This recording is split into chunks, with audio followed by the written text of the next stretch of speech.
Gayatri college Sanchore के online class में आप सभी विद्यार्थियों का स्वागत है। प्रिय विद्यार्थियों, नमस्कार। बीए फाइनल ईयर राजनीति विज्ञान विषय में हम शीत युद्ध का अध्ययन कर रहे हैं। देखिए, हमने शीत युद्ध के 3 चरणों का अध्ययन कर लिया है। विशेषकर जब तीसरे चरण में हमने देखा कि क्यूबा संकट के बाद में दोनों ही महाशक्तियों को ये एहसास हो गया कि इस प्रकार की उग्रता, आक्रामकता हमें और पूरे विश्व को बहुत बड़े खतरे में डाल सकती है। ये उनको एहसास तो हुआ ही हुआ, साथ में दोनों देशों के या दोनों महाशक्तियों के राष्ट्राध्यक्षों द्वारा जो शांति प्रक्रिया के लिए, जैसे पेरिस शिखर सम्मेलन है या फिर ग्लासगो शिखर सम्मेलन है, परमाणु अप्रसार संधि है एनपीटी, इनके द्वारा धीरे धीरे ये देखते हैं कि पूरी तरह से नहीं, लेकिन जो जिस प्रकार से द्वितीय चरण और पहले चरण में जो दोनों महाशक्तियों के मध्य आक्रामकता है, उग्रता है, एक दूसरे के प्रति द्वेष है, वो धीरे धीरे कम होता जा रहा है। उसमें शने शने कमी आ रही है। विशेषकर जब हम देखते हैं ग्लासगो शिखर सम्मेलन और परमाणु अप्रसार संधि के बाद में एक प्रकार से जो शीत युद्ध चल रहा था उसका धीरे धीरे ह्रास हो रहा है, पतन हो रहा है। शीत युद्ध के ह्रास यानी उसमें शीत युद्ध में कमी के लिए एक बहुत ही प्रसिद्ध फ्रांसीसी शब्द है जिसका नाम है दितांत। कई पुस्तकों में दैतांत भी आता है, कई में दितांत भी आता है। दोनों का शब्द मीनिंग एक ही है। हिंदी में दितांत को कहेंगे तनाव शैथिल्य, तनाव में शिथिलता अर्थात तनाव में कमी, तनाव कम हो जाना, ये कहलाता है दितांत। अब तनाव किन के मध्य था? अमेरिका और सोवियत संघ के मध्य, और इन्हीं के द्वारा विश्व के अन्य क्षेत्रों में हस्तक्षेप किया जा रहा था, जिससे एक प्रकार से तनाव में बढ़ोतरी हो रही थी। तो अब इस दौर में क्या होता है, तीसरे चरण के बाद में कुछ ऐसे घटनाक्रम होते हैं और ये एहसास भी हो जाता है कि गर्म युद्ध में बदलना सबके लिए नुकसानदायक है, क्योंकि अब दोनों ही महाशक्तियाँ परमाणु संपन्न राष्ट्र हैं और परमाणु युद्ध हो भी गया तो कौन जीता और कौन हारा ये तय कर पाना मुश्किल हो जाएगा। सर्वनाश दोनों तरफ होगा। इसलिए किसी न किसी रूप से अंतिम कोशिश तक युद्ध को टालने का काम किया जाए, ये दोनों महाशक्तियों का एहसास हो गया। लेकिन धीरे धीरे जब उनको कई प्रकार से आर्थिक, सामरिक कई प्रकार से जब चोट लगने लगी तो दोनों महाशक्तियों ने यह तय कर दिया कि अब धीरे धीरे शीत युद्ध में कमी करें। शीत युद्ध में ह्रास होने लगा। जो दोनों महाशक्तियों के मध्य जो एक तनावपूर्ण माहौल था, एक वैचारिक युद्ध था, एक मस्तिष्क युद्ध था, उसमें धीरे धीरे धीरे कमी आनी शुरू हो गई। तो शीत युद्ध का ह्रास, जिसको प्राय दितांत के नाम से जाना जाता है, और दितांत का अर्थ होता है हिंदी में तनाव शैथिल्य अर्थात तनाव में कमी, तनाव में शिथिलता आना। ठीक है, ये एक फ्रांसीसी शब्द है जिसका अर्थ है अंतर्राष्ट्रीय संबंधों में तनाव की कमी। ये प्रश्न कई बार पूछा गया है, इसलिए आप इसको अच्छे से याद रखें।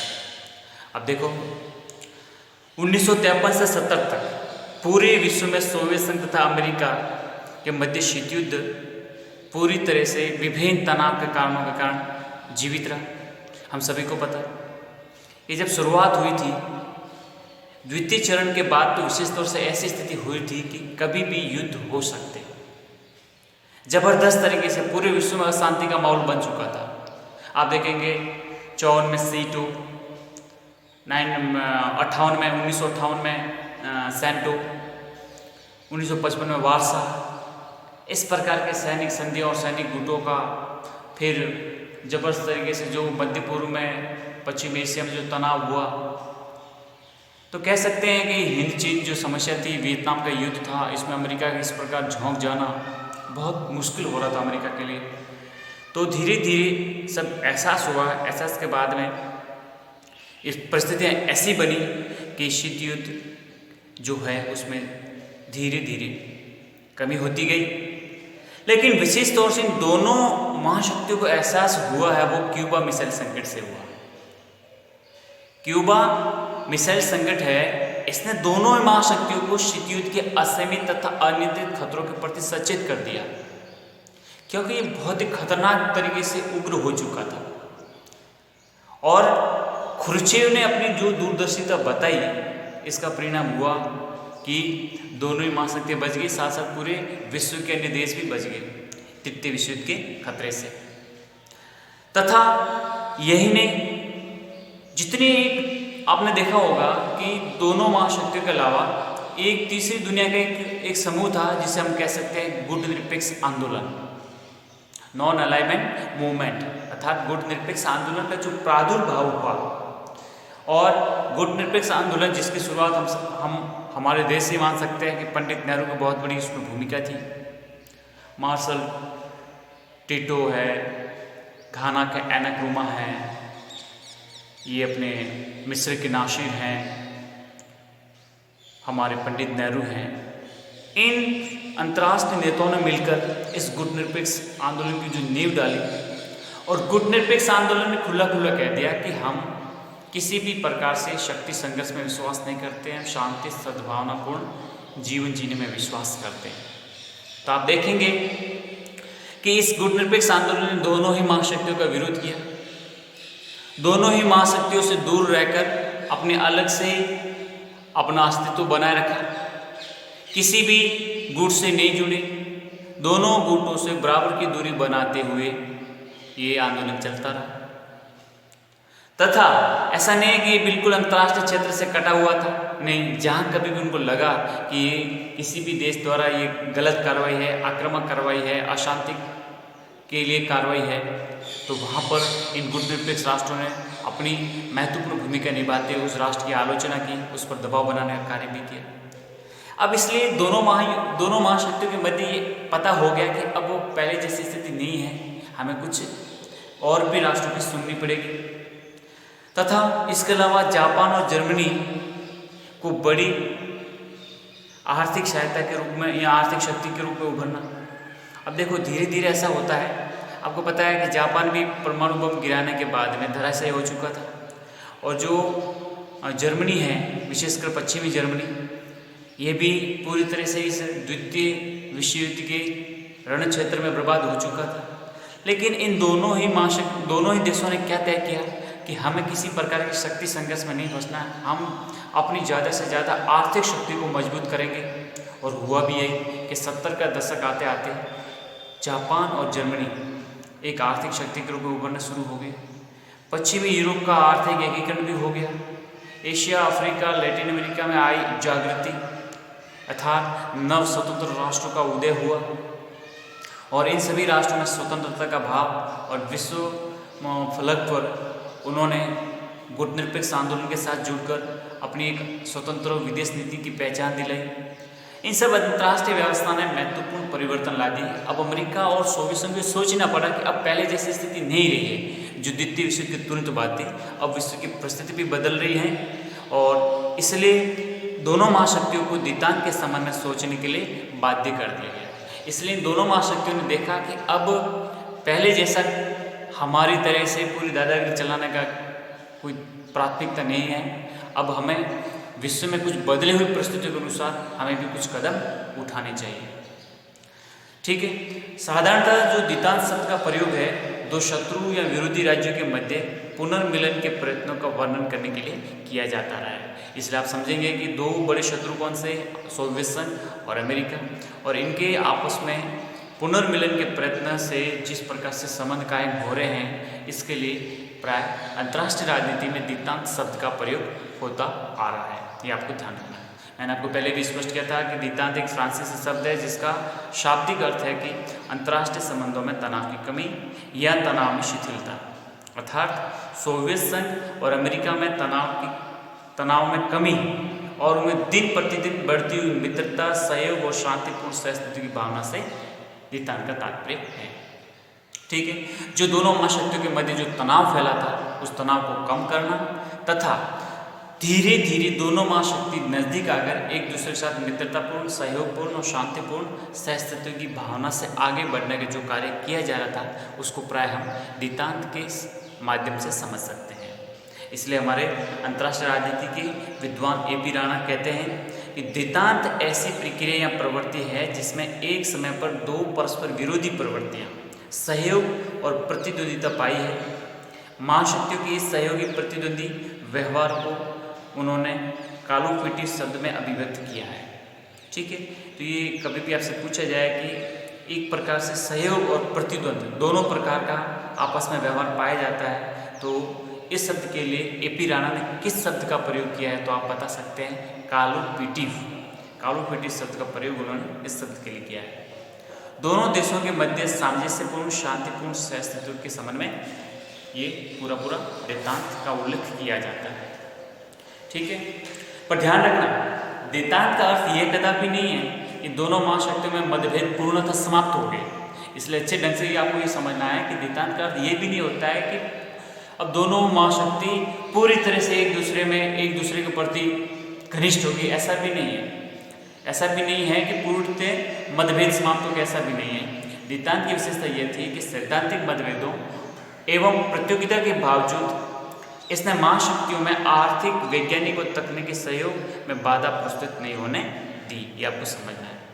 सैद्धांतिक मतभेद थे पूरी भी नहीं, लेकिन जो पहले जैसी आक्रामकता और उग्रता जो थी वो धीरे धीरे कम होती गई। ठीक है, पूरी तरह से एकाकार यहाँ पर नहीं दिखाई देता है। सैद्धांतिक मतभेद जरूर थे, प्रतियोगिता आपस में प्रतिद्वंदिता खूब थी, फिर भी महाशक्तियों ने अपने आर्थिक, अपने वैज्ञानिक और तकनीकी सहयोग में किसी प्रकार से एक दूसरे के देशों के प्रति बाधा उत्पन्न नहीं होने दी। ये आपको अच्छे ढंग से समझना है। ठीक है, अब ये समझते हैं कि ऐसी क्या परिस्थितियां पैदा हुई कि जिससे सोवियत संघ और अमेरिका को ये द्वितांत अपनाना पड़ा, ये द्वितांत के मार्ग पर चलना पड़ा।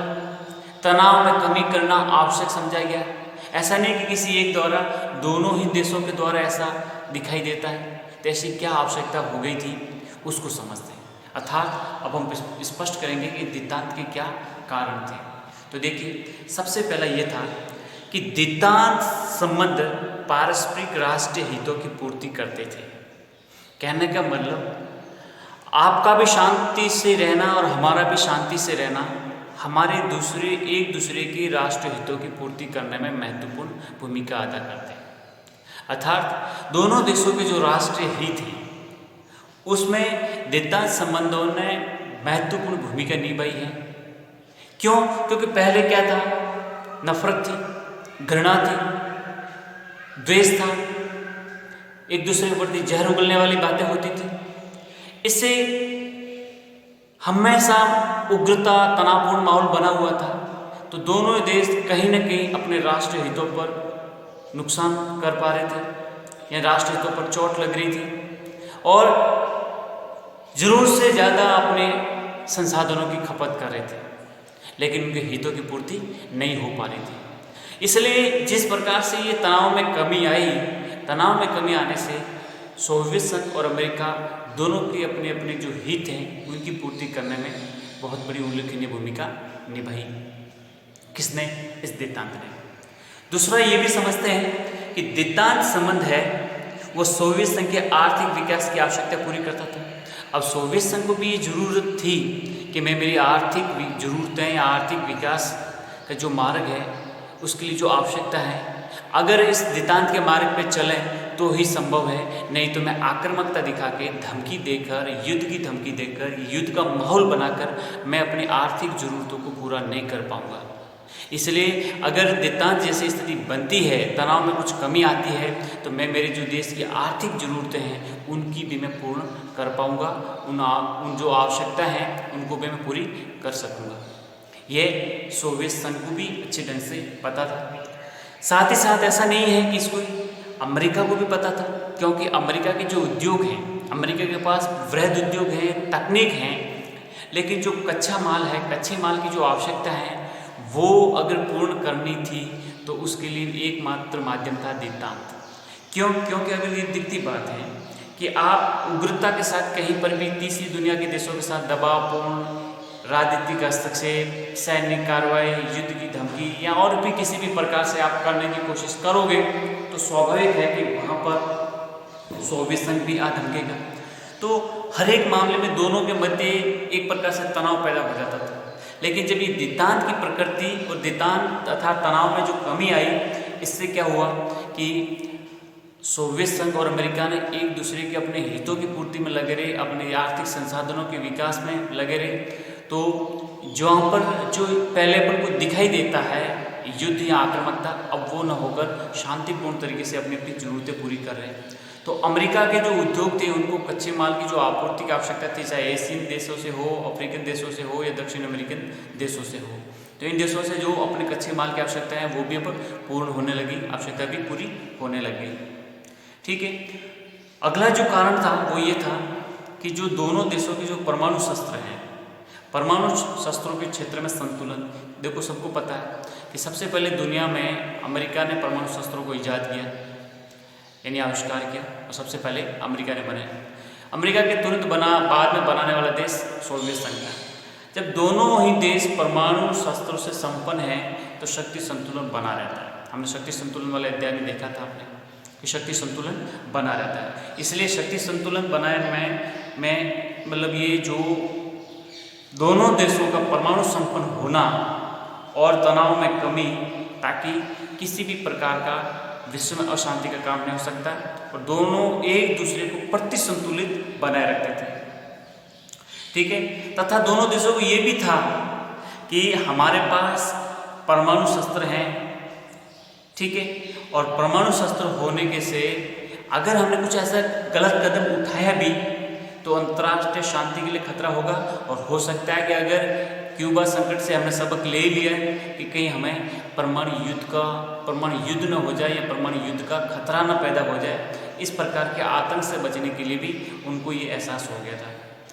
साथ ही साथ समय बढ़ा, परिस्थितियाँ बदली, तकनीक में परिवर्तन आया, तो राष्ट्र हित की जो राष्ट्रीय प्राथमिकता थी, प्राथमिकताओं में भी बुनियादी परिवर्तन उनके सामने आया। अपनी जो प्राथमिकता थी उनमें भी परिवर्तन आना स्वाभाविक हो गया। जो जरूरतें थी जो 1950-60 के दशक में, अब वो उसमें बदलाव आ गया। जो परिस्थितियाँ पहले थी उसमें उन्होंने चेंज अर्थात परिवर्तन करने की आवश्यकता महसूस की गई। इसलिए जब स्थिति बदलती है, नेतृत्व बदलता है, परिस्थितियाँ बदलती हैं, तो जो पहले लंबे समय से जो चीज़ चली आ रही है उसमें भी बदलाव होना आवश्यक हो जाता है। ठीक है, और अगला जो कारण है वो है शीत युद्ध का तनावपूर्ण वातावरण। अब देखो, शीत युद्ध का तनावपूर्ण वातावरण आप सभी को पता है, दोनों देशों ने 20 साल से देख लिया, करीबन 20 तो नहीं कह सकते, 15 साल से तो देख लिया। 15 वर्षों में ये अनुभव हो गया कि इस प्रकार से तनावपूर्ण वातावरण बनाने से अपना ही नुकसान है, क्योंकि क्यूबा मिसाइल संकट 1962 ने सबक सिखा दिया दोनों देशों को कि अगर भगवान न करे, अगर इस प्रकार का युद्ध हो जाता तो पृथ्वी पर हमारी मानव सभ्यता का सर्वनाश तय था। दोनों देशों ने परमाणु शस्त्रों को तैनात कर दिए थे और माहौल इतना खराब था कि कभी भी तीसरा विश्व युद्ध छेड़ सकता है, और इसका कारण होता क्यूबा मिसाइल संकट। इसलिए इन्होंने देखा कि भाई हम इस प्रकार से वैचारिक युद्ध में लड़ते जा रहे हैं, और इससे जो तनावपूर्ण वातावरण बनता जा रहा है ये किसी के पक्ष में नहीं है, किसी के कल्याण का मार्ग इसमें दिखाई नहीं देता है। ठीक है, तो इस भयपूर्ण और तनावपूर्ण वातावरण से भी दोनों महाशक्तियों का एहसास हुआ। अगला जो है वो है कि साम्यवादी गुटबंदी का ढीलापन और सोवियत रूस चीन में मतभेद। अब देखो, सबसे बड़ी चीज़ तो ये हुआ, स्टालिन चले गए, क्रुश्चेव चले गए और ब्रेजनेव आ गए। तो जो साम्यवादी गुट की जो अपन देखते हैं कि सोवियत क्रांति के बाद से जिस प्रकार से पूरे विश्व पर अपना प्रभाव बढ़ा रही थी, और जो जिस प्रकार से ये कम्युनिस्ट जो सेंटर अपना जो बना हुआ था उसमें धीरे धीरे कमजोरी आने लगी, अर्थात अब वो पहले जैसी लीडरशिप नहीं रही, पहले जितना दबाव नहीं रहा, और पहले जितना प्रचार और प्रसार नहीं रहा। और यही बात नहीं, आपको पता है 1949 में चीन में जो साम्यवादी क्रांति हुई तो उसमें सोवियत संघ ने पूरा चीन का समर्थन किया था, लेकिन बाद में स्थिति ये होती है कि 1970 के तक आते आते दोनों देशों के मध्य मतभेद शुरू हो जाते हैं दोनों साम्यवादी, लेकिन मतभेद शुरू हो जाते हैं। और सबसे बड़ी चीज़ तो आपको मैं बताता हूँ कि 1971 में 1971 से पहले चीन और अमेरिका में किसी प्रकार का कोई संबंध नहीं था, एक दूसरे के कट्टर शत्रु थे। लेकिन 1971 के बाद में अमेरिका और चीन के मध्य एक प्रकार के अपने राजनयिक संबंध स्थापित होते हैं। अमेरिकी राष्ट्रपति की यात्रा होती है, हेनरी किसिंजर वहाँ के विदेश सचिव, वहाँ की यात्रा होती है और दोनों देशों के मध्य कूटनीतिक संबंध स्थापित होते हैं।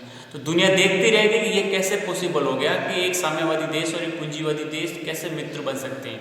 इसलिए आप देख सकते हैं कि इस दौर में बहुत बड़ा बदलाव आ रहा है और जो केंद्र हुआ करते थे उसमें भी बहुत बड़ी स्थिति परिवर्तन हो रही है। तो इससे भी ये अपने शीत युद्ध को बहुत बड़ी एक शीत युद्ध में देतांत लाने में बहुत बड़ी भूमिका निभाई है।